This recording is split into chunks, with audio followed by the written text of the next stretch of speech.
will be vying for the title of the first Binibining Pilipina Cavite City 2013. Tonight's competition, allow me to introduce my beautiful co-host for tonight, Miss Precious Dolores Reyes. Let's give her a round of applause.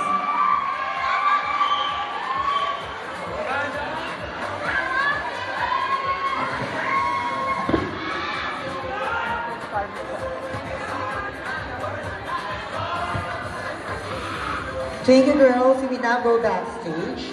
Thank you, John, for that overwhelming introduction. Tonight, these 13 lovely candidates will be competing in 5 different categories. The production outfit, 10%.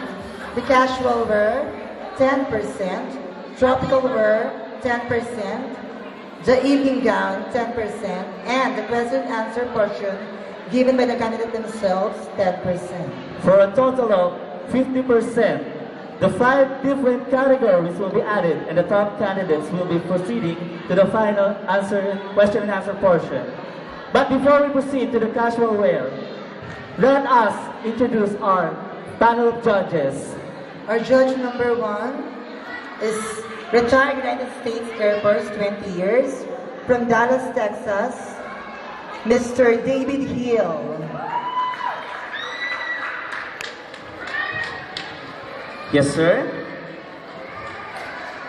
Our judge number 2, Mutya ng Cavite 2007, Michelle Hill. Let us give her a round of applause. Yes, ma'am.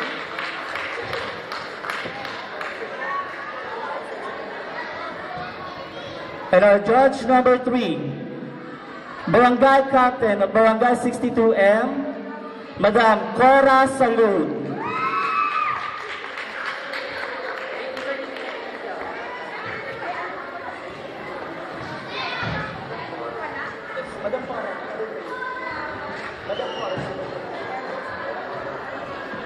Okay, Ma'am Cora.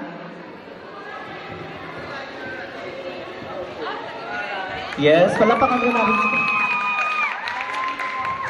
Our judge number 4 is a businesswoman, Tipsy Internet Cafe, AJC Photo Booth and Sound System, AJC Online Shop. May I call on Miss Cindy Castuli.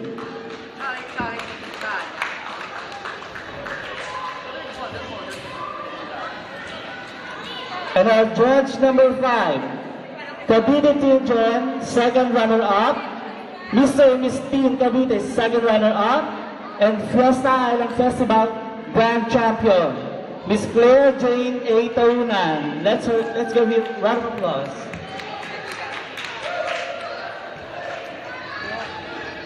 Our judge number 6 is a professional stylist and designer. Let's all welcome Mr. Richard A. Mateo. Mr. Richard A. Mateo.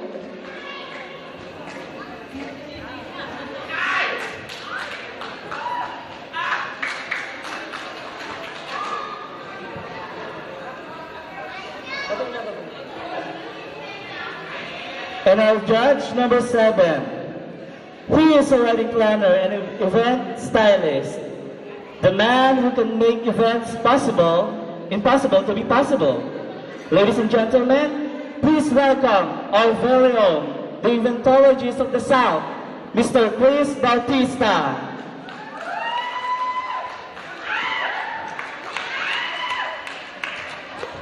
Our judge number 8 is a former vice president of the SK Federation. She graduated at the Pamantasang Lungsod ng Maynila, has a bachelor degree in public administration, and she is the daughter of our city councilor, Honorable Lawrence S. Crawford. Let's all give her a round of applause to Miss Maria Cristel Crawford.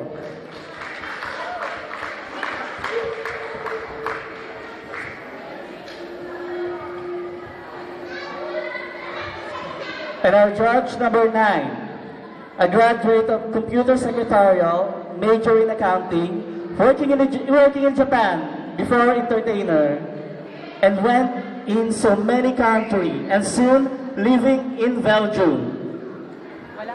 To my foreign husband, a mother and a businesswoman. Our judge number 9, Miss Mary Ann Bautista.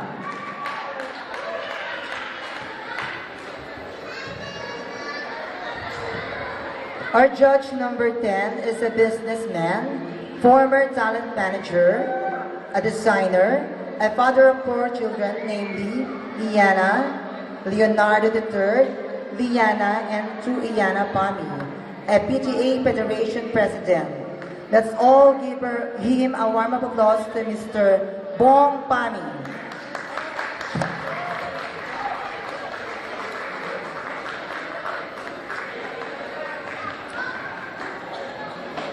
And our judge number 11, owner of SRMC Health and Wellness Center and a part owner of Sky Zaidi Limit Travel and Tours. Please welcome Dr. Jennifer Portasio Bunca.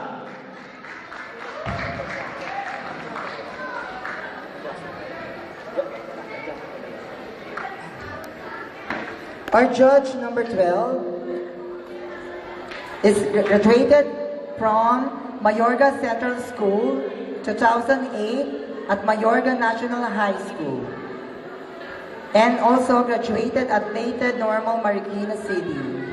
Let's all give him a warm applause to Mr. Japet Reduban Gabriola. And our judge number 13, he is indie film director, The Lost Boy Scout, Buhay Dancer, showing on June and December in different school of Cavite, a talent manager at Next Gen's Talent, talent supplier, Star Cinema, Star Magic, handler of Bugoy Carino. Please welcome Mr. Ivan Nico Martinez.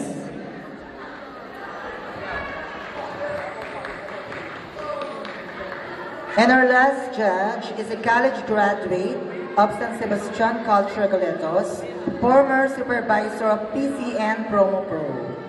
Let's all give her a warm applause to Ms. Maria P. Lucena.